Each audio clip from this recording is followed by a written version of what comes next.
এবার বসো না, হাতে কি তোমার? দেখি কি নাম তোমার? তোমার বাসা কোথায়? ও, তুমি নাকি মাদ্রাসায় পড়তেছো? কি কি শিখায় তোমাদের মাদ্রাসায়?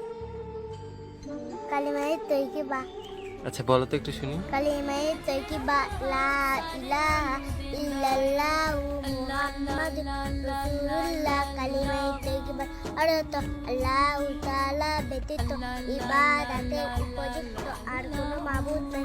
হযরত মুহাম্মদ মুস্তাফা সাল্লাল্লাহু আলাইহি ওয়াসাল্লাম আল্লাহু তাআলা রাসূল। বাবু, তোমার বাবা কি করে? রিকশা চালায়, রিকশা চালায়। তোমার আম্মু কাম করে। মানুষের বাসায়।